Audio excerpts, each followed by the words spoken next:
Já pensou em usar as suas roupas para confortar um paciente? Vem comigo!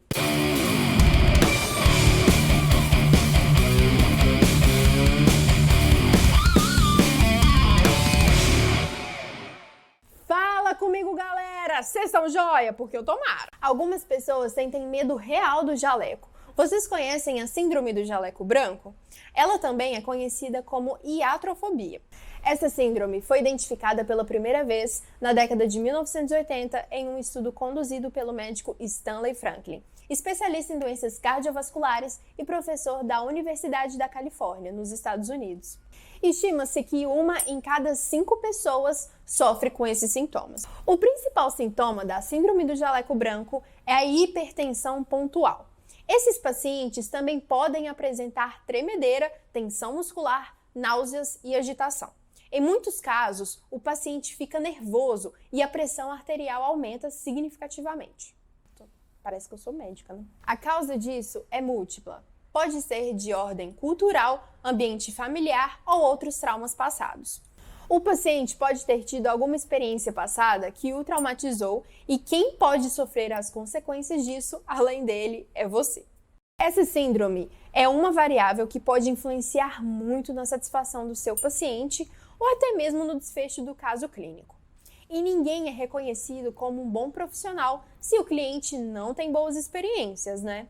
Por isso, na aula de hoje, separei algumas dicas para você driblar a síndrome do jaleco branco do seu paciente. A primeira delas é o uso inteligente da psicologia das cores. Te mostrei na aula passada várias possibilidades e agora você pode ir testando todas elas. As cores certamente não são as protagonistas para o paciente superar o símbolo do jaleco, mas podem tranquilizá-lo e te ajudar a lidar com isso. Um exemplo. Lembra que, na aula passada, falei que o roxo com o vermelho pode remeter à violência e hematomas? Pois bem, imagina como seria para o paciente ver essas cores associadas ao jaleco? Um horror! A síndrome ia com certeza aflorar com muito mais facilidade. Portanto, use a psicologia das cores a seu favor. Elas podem te ajudar a transmitir uma mensagem mais acolhedora e amigável para o seu paciente e aumentar a confiança em você.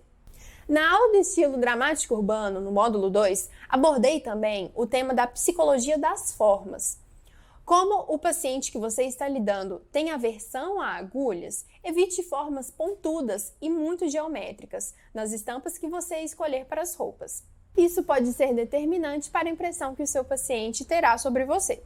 Dê preferência às formas arredondadas, que causam uma sensação de ternura, energia positiva, suavidade e emocional.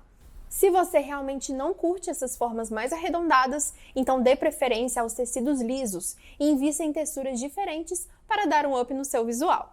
Mas Aline, se a pessoa não gosta do jaleco branco, não é mais fácil personalizar o jaleco? Personalizar o jaleco é uma opção que exige muita cautela. Já vi pessoas querendo substituir o tecido do jaleco por rendas, e isso é inaceitável. O jaleco não é firula, gente, muito menos um elemento de status. Jaleco é apenas um instrumento de proteção. Por isso, te peço encarecidamente para tomar muito cuidado com isso. No entanto, você pode personalizar o corte do seu jaleco. Existem algumas modelagens mais modernas e que não afetam a função de proteção do jaleco. Se um dia você tiver uma clínica, muito provavelmente essa opção vai passar pela sua cabeça. Normalmente, as clínicas de estética adotam esses jalecos modernos. Outra opção é usar o jaleco na cor nude, com detalhes dourados. É uma opção super elegante e só tá permitido porque o nude é uma cor suave. Não vem querer usar um jaleco pink não, viu, meu amor? Você não tá indo para um desfile de moda. Conclusão da obra. Na escolha do jaleco, tenha em mente que ainda se trata de um equipamento de proteção. Existem opções sensatas de personalização e conto com o seu bom senso nessa escolha. Na contramão desse ponto de vista, há estudos recentes que revelam um acúmulo progressivo de bactérias no jaleco ao longo do dia com os atendimentos. Os pontos de contato frequentes, como mangas e bolsos, são mais propensos a acumularem bactérias, principalmente dos estudantes de medicina. Aí você me pergunta, né? Mas é só levar o jaleco que você consegue tirar essas bactérias? Sim, mas vocês sabem como é que é a galera, né? O pessoal não respeita a teoria, a realidade é muito diferente. Os alunos acabam não mantendo os hábitos de higiene necessários para eliminar essas bactérias do jaleco. E é a partir daí que surge o problema. Alguns estudos, inclusive, afirmam que o papel protetor do jaleco é superestimado. Com todas essas informações, te aconselho a estudar mais sobre esse assunto e formar a sua própria opinião. Vou deixar o artigo que eu li sobre isso aqui nos arquivos da aula. Portanto, se você concordar com a abolição do uso do jaleco, vá em frente se o seu ambiente de trabalho permitir. Algumas clínicas e hospitais são a favor da desjalequização. Outros, no entanto, acreditam nessa peça como item de proteção individual. Pronto! Uma das alternativas para lidar com a possível síndrome do jaleco branco dos seus pacientes é simplesmente não usar o jaleco.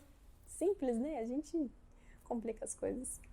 Bom, assunto encerrado. Te mostrei várias possibilidades sobre como você pode lidar com a síndrome do jaleco branco dos seus pacientes através do vestir. O meu último recado é: pesquise técnicas, principalmente psicológicas, para saber lidar com essas situações. Dá um Google e aprimore o seu entendimento. Afinal, imagem também é sobre comportamento, lembra? Se você já deu um Google sobre isso, acabou de ganhar o selo Lininha de Detetivão. Bora para a última aula do módulo 4.